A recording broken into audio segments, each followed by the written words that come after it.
جی ایک کال اور آ رہی ہے، لیکن اس کال کے لینے سے پہلے ایک اہم سوال میں سب کی طرف سے یہ کرنا چاہتا ہوں کہ وہاں پر رباط میں جو ٹھہرنے کے انتظامات ہوتے ہیں عازمین حج کے لیے، ان رباط میں ٹھہرنے کے لیے حقدار کون ہوتا ہے، اور رباط میں ٹھہرنے کے لیے کس طرح کی سہولت ملتی ہے، کس طرح جو ہے وہ سہولت مہیا ہوتی ہے، کون دیتا ہے اس کو؟ جی یہ تو نظام جو رباط وہاں پر ہے، یہاں کے جو مذہبی امور کے لوگ ہیں وہ لوگ ہی اب تک تو ایسا ہی پرمیشن دیتے تھے، انہی کے نام پر پرمٹ اجرا ہوتا تھا.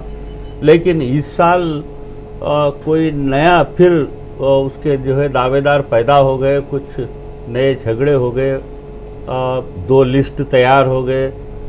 یہ جو ہے نہ صرف عازمین حج کے لیے الجھن، بلکہ یہ ہمارے لیے بھی حج کمیٹی کے لیے بہت بڑا الجھن سا پیدا ہوا تھا. لیکن معلوم ایسا ہوا کہ 2 لسٹ بھی وہ لوگ مان لیے ہیں. اس سال انشاءاللہ 2 لسٹ والے بھی چلے جائیں گے. وہاں پر ویسے وہ پوری سہولتیں تو ہے، ہر ایک قریب بھی ہے، اور خاص طور پر جو ان کی اولڈ بلڈنگ ہے وہ بہت ہی قریب ہے. بہت ہی قریب کو مطلب تقریباً 1 کلومیٹر کے اندر ہی ہے. اور دوسری جو ہے ذرا تھوڑی سی دور پہ رہنا معلوم ہوا ہے، چونکہ ایک بلڈنگ اگر مل گئی تو تقریباً 30 تا 35 ہزار کے راحت عازم کے لیے ہوگی. بہت اچھا ہے، کسی کو اگر مل گیا تو ہم تیزی مبارکباد دیتے ہیں. چلیے ایک کال آ رہی ہے، آپ کی اجازت سے کال لیتا ہوں. کال ڈراپ ہو گئی غالباً. تو بہت اہم نقطے پر روشنی ڈالی ہے آپ نے، اور اتنی بچت ہو جاتی ہے عازمین حج کی، وہ خوش قسمت ہیں. اگر ان کا جو ہے ہو جاتا ہے تو بڑی اچھی بات ہے. لیکن اس میں زیادہ سب خوشی کی بات یہ ہے کہ دونوں لسٹیں مان لی گئی ہیں اور دونوں لسٹ کے لوگوں کو جو ہے ٹھہرنے کی سہولت مل رہی ہے اس سال، تو بڑی خوشی کی بات ہے. ایک کال آپ کی اجازت سے. ہیلو، وعلیکم السلام ورحمۃ اللہ.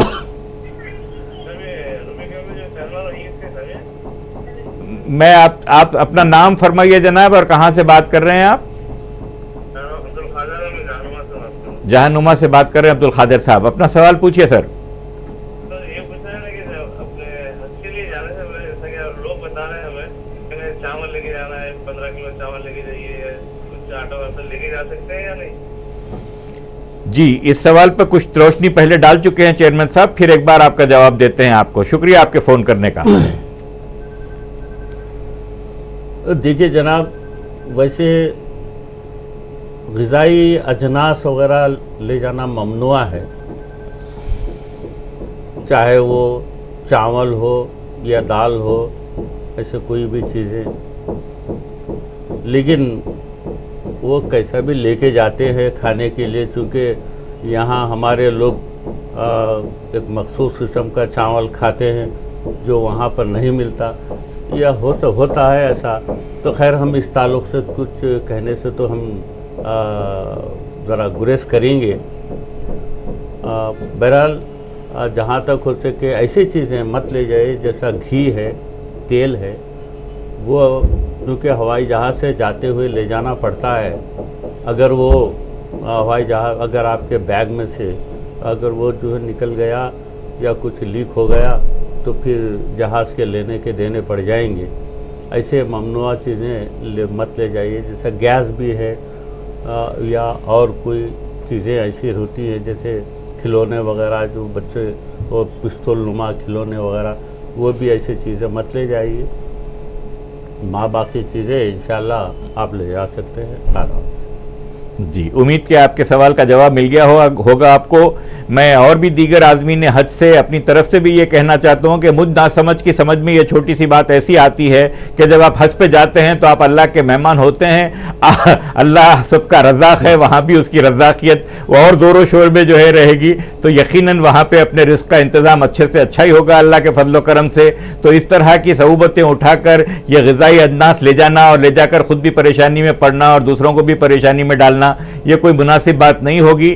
بہت ممکن ہے کہ ٹھیک بالکل اپنے پسند کا چاول نہیں ملتا ہوگا، لیکن اور اچھے سے اچھے قسم کا چاول وہاں ملتا ہے، ہر اچھی سے اچھی غذا وہاں پر ملتی ہے. تو وہ تکلیف مت اٹھائیے. حج کی غرض سے جا رہے ہیں، حج کی غرض سے جائیے، اور انشاءاللہ باقی کی ساری سہولتوں کو اللہ کے اوپر چھوڑ دیجئے. وہ یقیناً جو ہے کارساز ہے، اچھے سے اچھا انتظام کرا دے گا آپ کے لیے. تو جناب بہت سارے اہم نکات پر گفتگو ہوئی آپ سے، بڑا اچھا لگا. بہت سارے لوگوں نے ٹیلی فون کیا، بہت ساری لوگوں کی جو ہے کہ ذہنی الجھنیں دور ہوئی ہوں گی، خصوصاً یہ 9 تاریخ 10 تاریخ کی فلائٹ والے شیڈیول کو لے کر لوگوں کے دل میں ایک بے چینی پائی جاتی ہے. آپ نے 2 بار اس کا مفصلاً جواب دیا، اور اس جواب کی وجہ سے یقیناً بہت سارے لوگوں کو تشفی ہوئی ہوگی. اور بھی مزید کچھ بتانا چاہتے ہوں آپ تو بتائیے، اور کیا کیا ہو سکتا ہے. آخری قافلہ حج کب واپس آنے والا ہے، اور اولی قافلہ حج آپ نے بتایا کہ کب سے 6 اکتوبر. جی 6 اکتوبر سے جو ہے اولی قافلہ نکلے گا. اللہ ان سب کا حج مقبول کرے اور سب کے حج کو آسان سے آسان بنائے مالک. حقیقت یہ ہے کہ آج کے دور میں تو واقعتاً بہت ہی زیادہ آسان ہو گیا ہے. حیدرآباد سے فلائٹ لے کر جا رہے ہیں لوگ. جی ایک کال آ رہی ہے، آپ کی اجازت ہو تو ایک کال لے لوں میں. Hello hello. السلام علیکم. جی وعلیکم السلام ورحمۃ اللہ. ذرا ٹی وی کا والیوم کم کیجئے پلیز.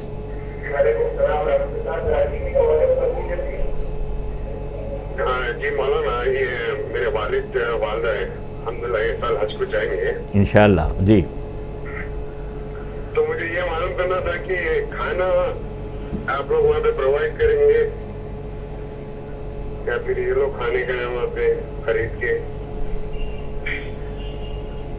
جی آپ کا سوال سمجھ میں آ گیا. چیئرمین صاحب جواب دیتے ہیں. شکریہ آپ کے فون کرنے کا. اور ایک سوال ہے جی کہ جی یہ لوگ کے پاسپورٹ کب دیں گے یہ لوگ کو؟ جی چلیے آپ کے سوال کا جواب دیتے ہیں. شکریہ. جی چیئرمین صاحب. آپ کو یہاں سے 2150 ریال فی عازم دیے جاتے ہیں. وہ 2150 ریال جو ہیں وہ صرف آپ کے کھانے کے لیے اور قربانی کے لیے یا مقامات مقدسہ وغیرہ جانے کے لیے دیکھنے کے لیے ہی آپ کو دیے جاتے ہیں. وہ پیسے آپ کو مزید پیسے لے جانے کی کوئی ضرورت نہیں ہے. وہاں پر ریاستی حج کمیٹی یا سینٹرل حج کمیٹی کی جانب سے کسی بھی قسم کا کھانے وغیرہ انتظام نہیں رہے گا. ہاں البتہ آپ کو میدان عرفات میں ظہر کے وقت یعنی مطلب ہے کہ دوپہر کے کھانے کا البتہ وہاں پر انتظام ہے. آپ جہاں پر کھانا وہاں پر ملتا ہے وہاں جا کر آپ لا لینا پڑے گا.